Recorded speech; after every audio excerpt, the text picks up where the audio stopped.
And so how do we as parents honor who we've been created to be and honor our children? And that's where the Enneagram is really beautiful. Hey there, you're listening to the Girls Talking Life podcast, and I'm your host, Johanna. If you're like me, you love time with friends. I always leave feeling encouraged, inspired to try something different, or I've learned something new. So why not continue to grow even when we can't be with our girlfriends? We're not made to do life on our own. So in each episode of this show, I'll bring you a girl and her story to give you refreshing ideas to stir your soul. Let's walk this road together. Are you ready to talk life? Hello. You are listening to episode number 143. Thanks so much for joining us. This episode is number 2 in our short series on parenting. If you missed the first one with Victoria Riolano, be sure to go back and catch it. We talk about equipping ourselves to fight for our family's faith. Today, Beth McCord, also known as Your Enneagram Coach, joins me to help us learn how to use the Enneagram to better understand ourselves first, and then better understand how God uniquely created our kids. Because, as I'm sure you know, parenting is not a one-size-fits-all gig. You'll hear us talk about becoming a self-aware mom, how and when we can discover our kids' types, choosing connection over behavior modification, and noticing our kids' strengths, even when they don't seem like strengths. Beth McCord is the heart behind Your Enneagram Coach. With a rich background spanning over 2 decades as an Enneagram speaker, coach, bestselling author, and dedicated educator, Beth has devoted herself to empowering others through the transformative lens of the Enneagram from a faith-based perspective. All the links to everything we talk about can be found in the show notes for today's episode on girlstalkinglife.com. Here is my conversation with Beth. Beth McCord, thank you so much for coming on Girls Talking Life. Yeah, thanks for having me. You are Your Enneagram Coach, and you have been talking about the Enneagram for quite a while. Would you introduce yourself? Tell us a little bit about how you got started with that.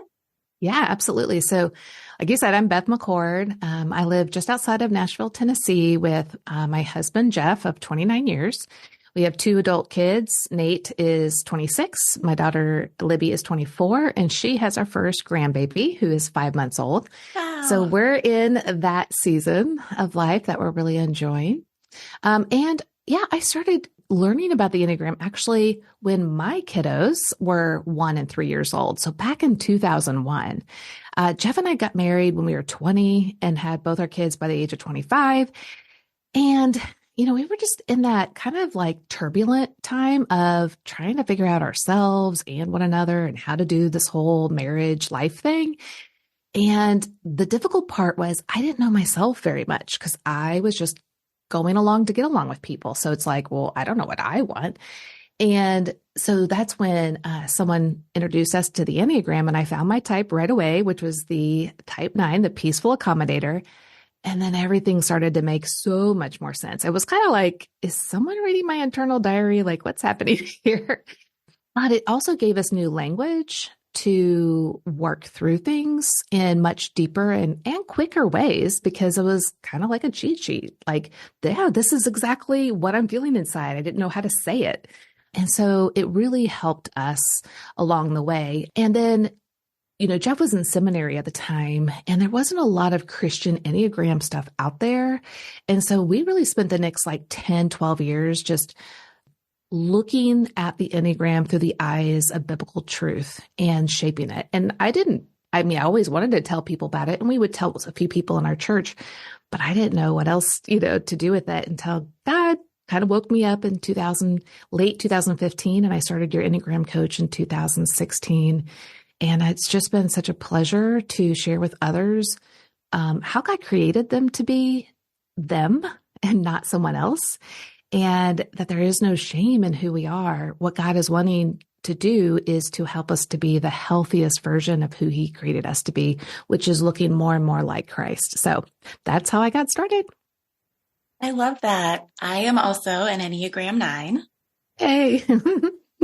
I have known about it and kind of been, learning more and more over the last 4 or 5 years. Mm-hmm. But what if someone tunes in and they're like, Ennea, what? What are we talking about? I know I have a couple episodes in my archives that kind of go through all the 9 types, but what would you recommend for someone who really is unfamiliar? Yeah. So the Enneagram is really a personality tool that helps you to understand the 9 basic types. The biggest thing is it's getting to why you think, feel, and behave.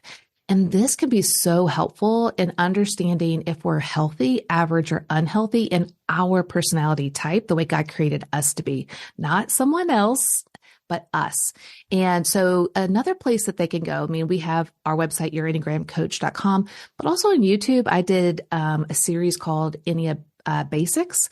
And I really take you through a short overview of what the Enneagram is and the 9 types as well.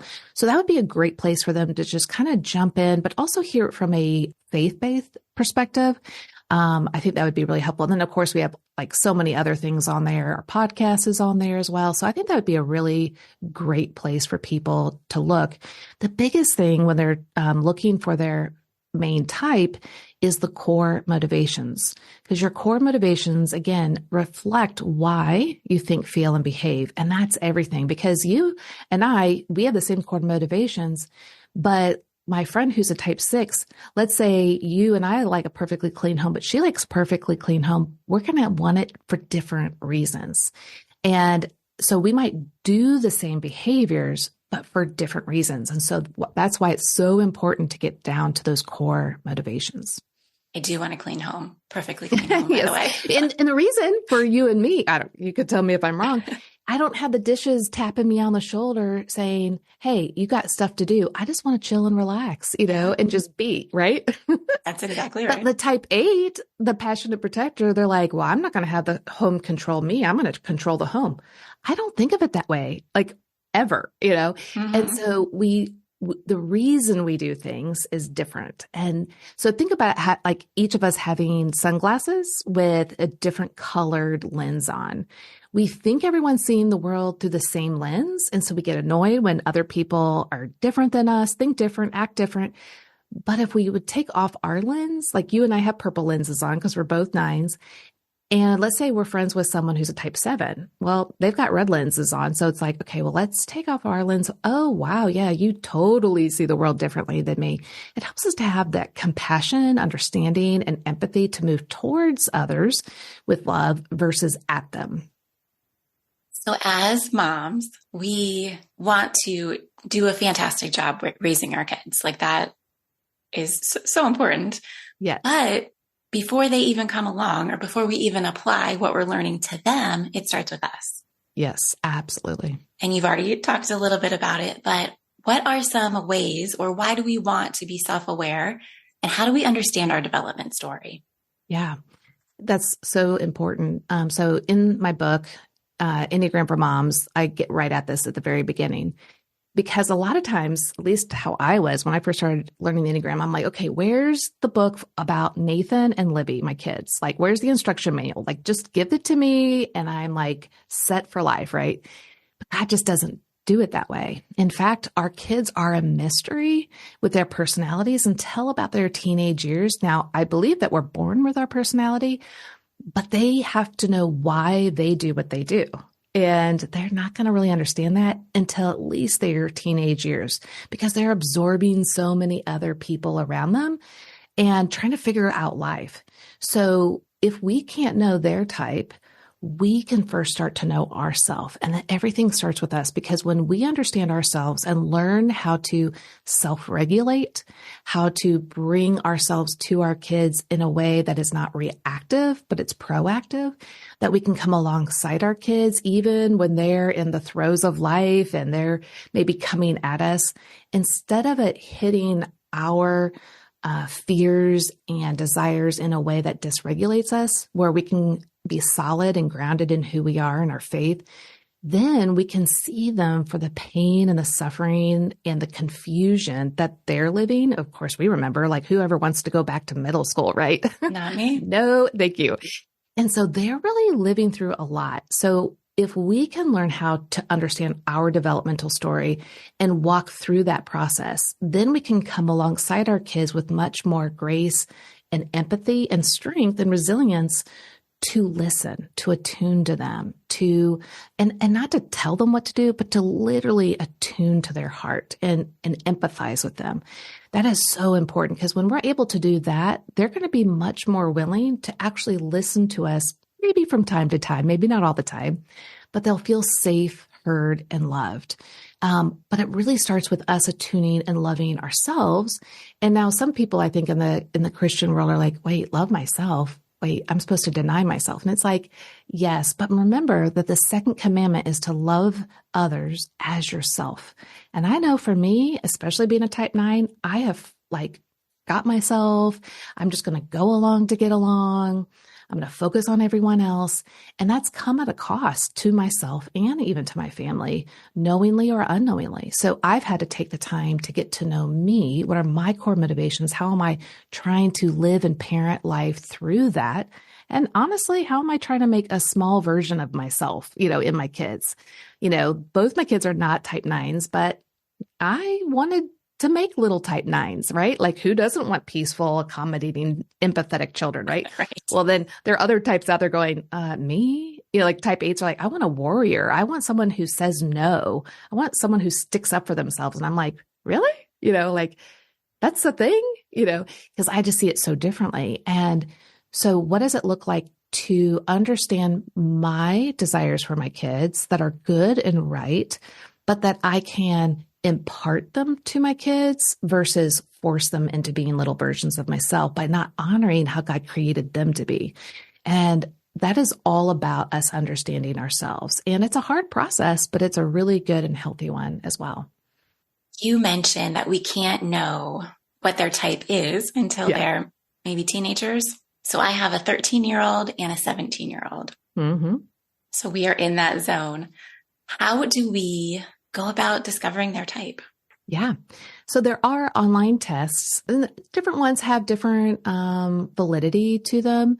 We have one on our website that I think is really good, but they may or may not, depending on if they're, a little bit more self-aware or not. Kids are different, and some are old souls and some, take a long time to mature.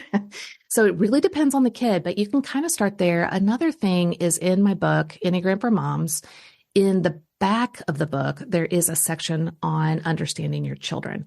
And we bring the core motivations in more of a childlike attunement so that you can maybe read those with them and see what really resonates with them. Also in that chapter, it's going to demonstrate what each of the personality types are like as children in healthy, average, and unhealthy ways.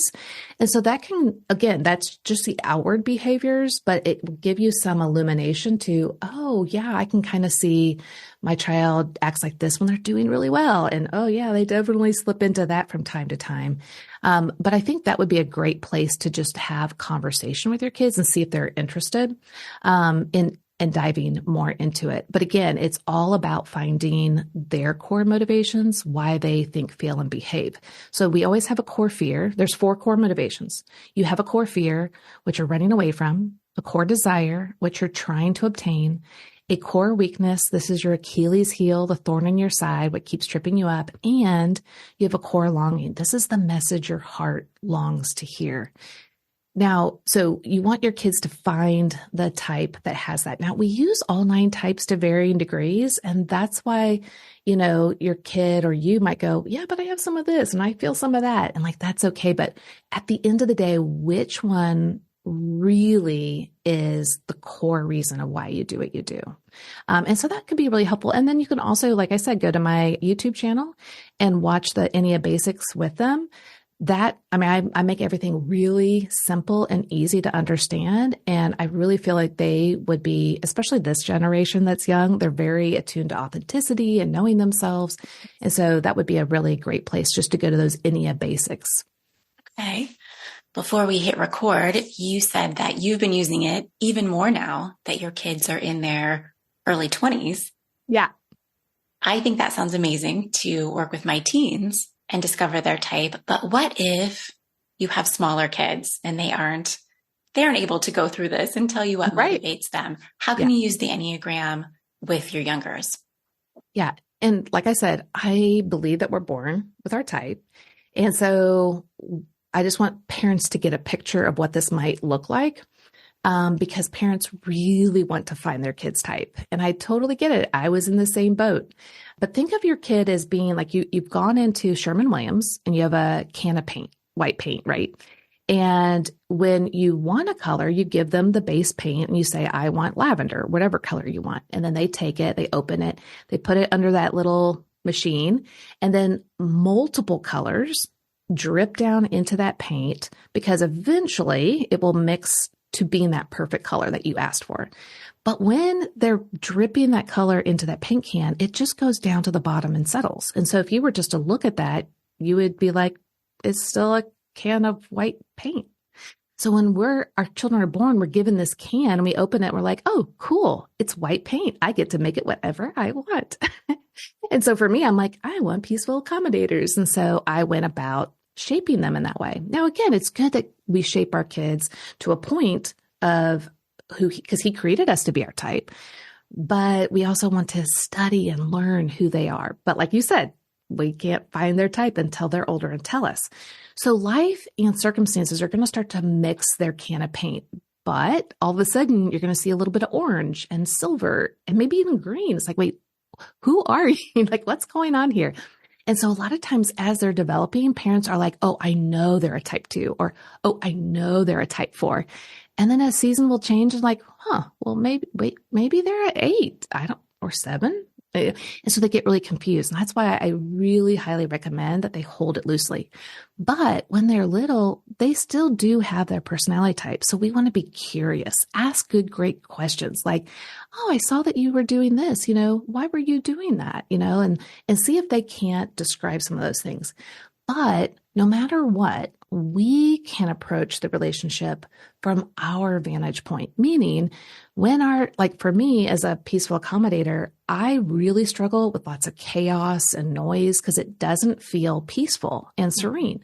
Now, the interesting thing is my husband could be tickling my kids on the floor and my eyes and my mind are going, this is good. They're having fun. But everything else in me is like, please stop this now. Like, this is bad. This is chaotic. There's something wrong going on. So my body is reacting in a certain way. And so I need to understand myself so that I can help the family know where I'm at. Because any kind of tension or conflict, I'm going to shut it down. But I don't have to, because sometimes tension and conflict are good. And so I know it doesn't feel good for me, and so in those moments, I can either go, okay, this is a good situation, but I'm feeling riled up inside. Am I able to kind of self-regulate and bring my inner world down? Do I need to ask them to stop because I can't regulate and just ask them nicely, let them know what's going on? Or do I need to walk away and let them continue and do my own thing, or maybe even put earbuds in so it's not so loud and drowning? Now, that's for me as a type 9. For a type 8, they might think that's the best thing they've ever heard all day. Like, it gives them life, or a 7 or other, so other types might see a situation differently. But we're going to get activated from our own type. And if we know what is activating us and why, we can better take care of ourselves, but we can also let our family know before we get too activated and react. We want to be proactive. And so then we can say, hey, this is what's going on inside me. This is what I need, or this is what I'm going to do for myself. And then the family can better understand how we function, and our kids can then learn how to model that. They can learn how to say, oh, I'm actually feeling this, which is a totally different personality type. And then we're going to be like, oh, great. Now, again, that kind of gets into maybe a little bit like the elementary, older years. But again, it all starts with us and knowing ourselves. I'm going to interrupt the conversation here just for a minute to tell you about today's sponsor. You may remember me talking about hide and seek scriptures and how I have a set of their personalized scripture cards on my dresser with my name inserted that I read almost every day as I'm getting ready. Well, Hide and Seek Scriptures has just released a 30-day devotional called Word from the Word. This original devotional consists of 30 messages of encouragement to help you hide God's word in your heart and seek Him daily. Each entry concludes with reflection questions or journaling prompts to encourage you to apply the lesson to your own faith journey. Kate from Hide and Seek Scriptures is offering 50% off for the personalized version of Word from the Word with your name inserted to Girls Talking Life listeners. For this personalized version, use code GTLOFFER50. That's GTLOFFER50. Or if you just want the standard version, Kate is offering Girls Talking Life listeners a free copy. This does not include your name, but it is available for instant download. Use code GTLOFFER. That is GTLOFFER. Go to hideandseekscriptures.com or find the direct link in the show notes to get your free or personalized version of the Word from the Word devotional. Both of these offers are good now through September 30th. Now back to my conversation. I feel like this is so in line with the gospel because it's not behavior modification. Right. It is all about relationship. Yes. And so talk to me about choosing connection over the quote unquote right behavior. Right. Exactly. Well, because that all goes back down to really how we see the world. So let's take the example of, we'll do it kind of back and forth. So we'll use me as an example, the peaceful accommodator. If I have a child, let's say a daughter who's a type 8, 8s are the passionate protectors. They're going to say what they're feeling and thinking. They're going to be blunt. They're going to be assertive. They're going to be at times confrontational. In fact, 8s call it confrontational intimacy. I didn't know that could be a thing, but they're like, yes, it's exactly like they want people to push back on them and them to them on the other person and spar and have interactions and be authentic to the core. And I'm like, what? I don't want that. So if I had a daughter that was that way, but I'm seeing through my peaceful accommodator lens, I could get really upset and frustrated with how they're acting because in my world, being too assertive and confrontational and blunt and too truthful, that's a bad thing. So I would have tried to shape them by have them modify their behavior to be more like me. Now, this is a really tricky place, right? Because we do want to help our kids to know how to live life in a way that is honoring to God and loving to others. But there is a way for us to recognize that there is good in a lot of the things that our kids are doing. It just may not be displayed in the moment. What I mean by that is if my daughter, who's a type 8, is speaking her truth with boldness and assertiveness, but at the same time, maybe speaking up against me, well, okay, so the speaking against me and the tone and the way she's doing it isn't good, but what can I affirm in this moment? And how can I better understand and attune to what she's trying to get across? And if I'm able to understand her heart disposition, I can then help her to understand how part of her heart went awry in a way that wasn't helpful and beneficial to her and me, but also how her heart is actually wanting something good. Because when she's older, if she's in a board meeting and things are not going well, people are wanting to do things that are wrong, I want her to speak up. I want her to call out injustice and to do it with boldness. And so I want to honor the parts of her that are good and how God has created her, while also helping her to see and understand a better way of doing it and how the way she was doing it was not beneficial to our relationship. Does that make sense?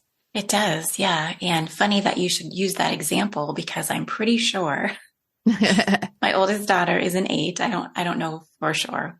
Yeah. That is my guess at this point. So we've had those interactions. Yeah.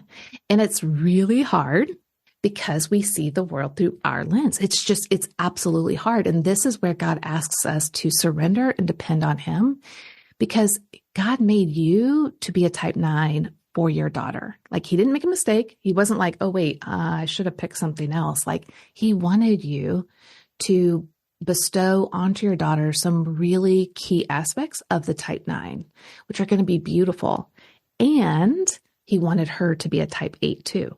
And so how do we as parents honor who we've been created to be and honor our children? And that's where the Enneagram is really beautiful. And on my book, The Enneagram for Moms cover are 9 paintbrushes with 9 different colors, and they kind of have splattered and they're like right next to each other. Because as a family, we are a blend of colors. We're learning from one another, and it's messy and beautiful all at the same time. And so as parents, we want to look and try to understand the heart behind the behavior so that we can help guide them into behavior that's going to be beneficial and authentic to them, that's honoring to God. And so it's really, hey, I wish you could say, okay, if they do this, you do that. And if they do this, you do that. But it really is different for each person. And so that's why I just feel like God calls us to be good students of our kids, asking lots of curious questions. We have some of those in our book to help you. And yeah, I think a lot of it just really, we just need to rely on God to help us in each moment for each personality type. Because I bet your other daughter is very different. Is that right? She is. Yeah. More like me. Yeah. And so then it's like, okay, so, but let's say, like, for instance, my daughter is a type 2, but she looked a lot like my personality type because the type 2 will try to look a certain way to get the love and the nurturance that they want. Mm-hmm. And so she was kind of morphing into me as a young person. And then in the teenage years, it was like, wait a second. Oh, you actually are fine with conflict, or you are really bold and assertive. And so we also have to recognize that sometimes them being similar to us is also a protective strategy for them. Them being bold and aggressive is a protective strategy. So, but if we can understand that and attune to them, and the biggest thing is to say the message their heart longs to hear. Oh man, that just means the world. So if your daughter is a type 8, she longs to hear, you will not be betrayed. So something like, I've got your back. I see you, your strength is amazing. I want to protect that part of you, as well as help you to understand how to use it in a way that is most beneficial. And then she'll feel like, oh my gosh, you get me. For my younger daughter, her personality type is more like mine, I have also been encouraging her to be bold. Right. Yeah. Because I never would have been. Right. At that exactly. age. So I'm like, explore these areas, like stand up for yourself when it's necessary. Speak up if you need to. Yes, absolutely. And just like you would say to your stronger daughter, like, that's great. And it will be good to learn how to do that in a way that honors people around you, but also is bold and assertive, but not crushing to others. Yes. I call type 8s big diesel snowplows. And the reason why I call them that is a lot of people call them bulldozers. Because that's how they feel they're experiencing them. And I'm like, no, God created them to plow a path for others. When they're healthy, they're going to say, hey, everyone, get behind me. I've got this. And when they're less healthy, they're going to start nicking cars on the side of the road and be like, why are you there? I'm plowing. You shouldn't be there. And then if they're really unhealthy, they're just going to plow over people. And so we want them to learn how to use this amazing gift that they have in a way that is honoring to God, to others, and to themselves by saying, hey, get behind me. I got you. Talk to me just a little bit more about noticing those strengths in our kids and seeing, God has the advantage of seeing the whole picture. And we just can't yet. So he knows, like, I gave them these gifts for these reasons. Yeah. How can we be more conscientious and just noticing these things in our kids and realizing even when they don't look like strengths to us, right, that they really are? Yep. And I think it's always easy to see these strengths when each of our children are doing it in healthy ways, right? It's like, oh, that's amazing. You're so great at that. And when our kids are more like us and they are displaying qualities that we think are great. Right. It's when they're less healthy and not like us that makes it really challenging. And so think about, it's like a gun. A gun by itself is neither good nor bad. But in the hands of the right person, it's protective and can be good. like a soldier or a police officer. In the hands of a criminal, it could be really damaging and bad. Same with our personality. Our personality, when we are healthy, is so amazing. But when we're not healthy, it is so detrimental. But our core motivations are still the same. Our personality hasn't changed. We'll look very different, but our personality hasn't changed. So if you're able to spot your kids' less healthy attributes and be curious about what's really going on, you'll find at the core something's going on that they're either fighting for, they're protecting, they're feeling shame. There's all these different things. And how can we hear that from them? How can we recognize that and speak life back into them in a way that hits their heart? So think about their personality type as their mother tongue, right? So there's different cultures around the world that have different languages. And when you can not only speak their language, but their dialect or their accent, they're like, oh, wow, like you really get me and I can understand what you're saying. So the more we can ask them curious questions about why they did what they did. Now, you probably can't ask it in the moment when they're all, reactive. But at another time, maybe take them out for some ice cream or a movie or go out to dinner and say, hey, you remember when that happened? I'm really curious about why you thought that way or felt that way, because I just really want to get to know you better and how I can come and support you in the best way that I can. But I can't if I don't know you better. So can we kind of talk about what was really going on in that moment?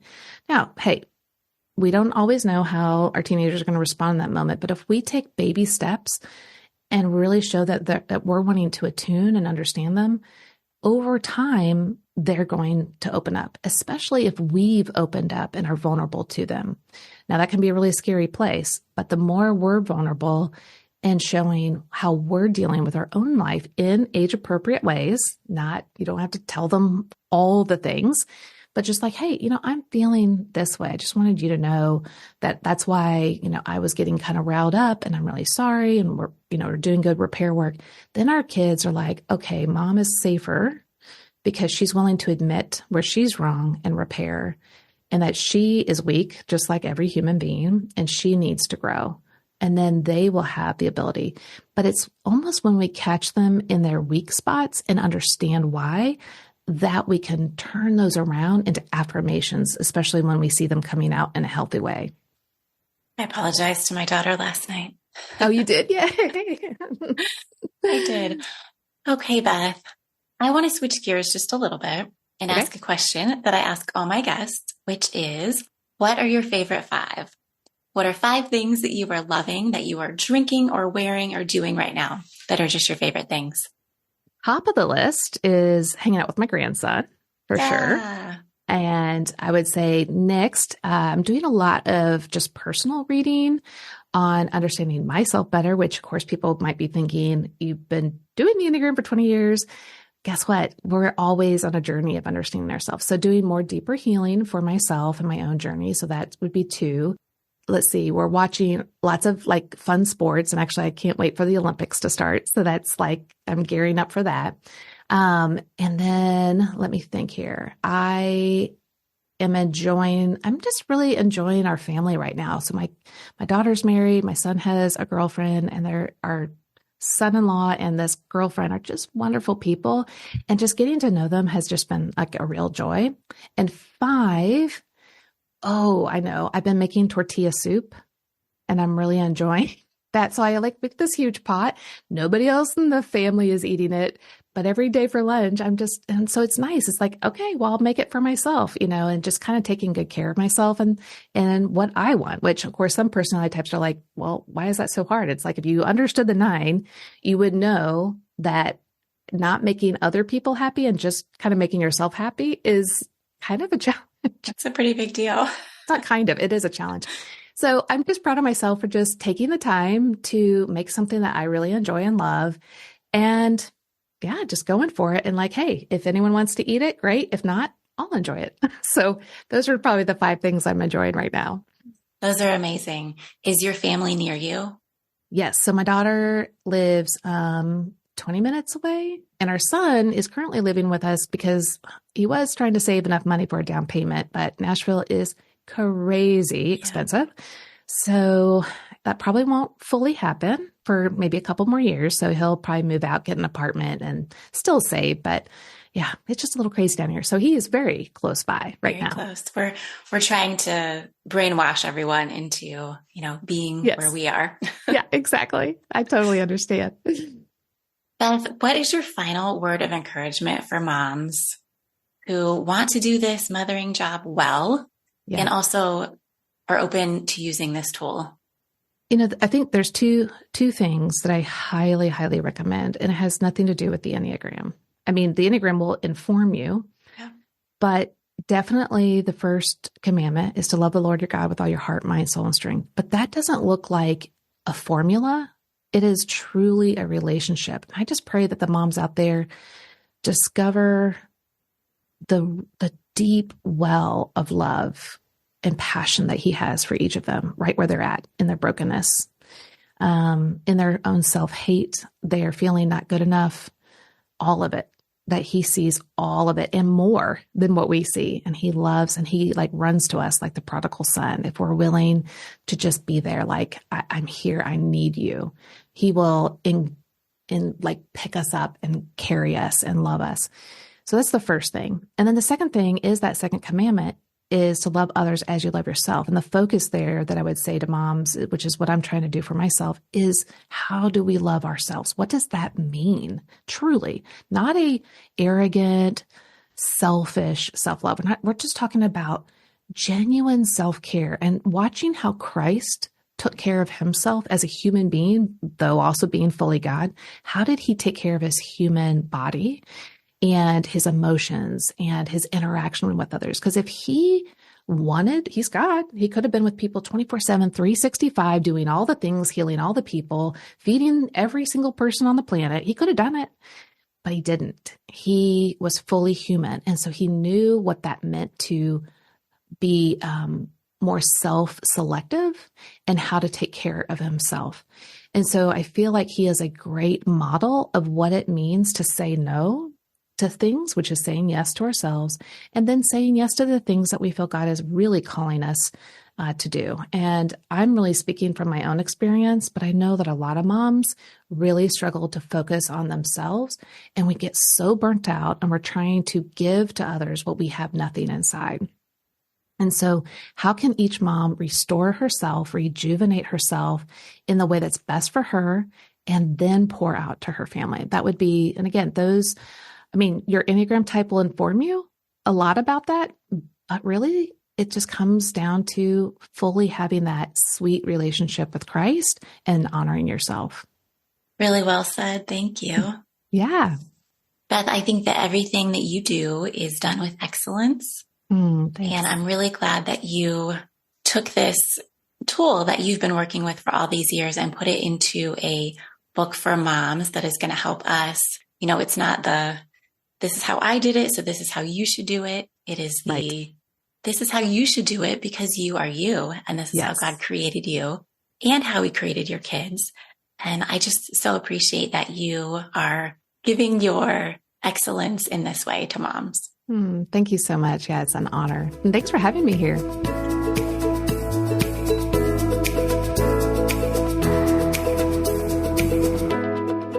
Thanks for listening. Isn't Beth terrific? I love that it's not a one-size-fits-all approach. God created each of us uniquely, and when we work to be the healthiest version of our unique selves and become more attuned to the special way God wired our kids, we can parent with more grace and empathy and strength. All the ways to connect with Beth are in the show notes for this episode, including a link to her book, The Enneagram for Moms. And I'd love to connect with you. Did this conversation impact you? Tell me about it. Find me on Instagram at Girls Talking Life, on my website, girlstalkinglife.com, or leave a review on Apple Podcasts and tell me there. Let's be women who are self-aware, who choose connection with our kids, and who search for and champion the strengths that God has given them. Don't let the conversation stop when the show is over. Share this episode and start your own conversations with the girls in your life. I will see you back here in just a few weeks. Thanks for tuning in.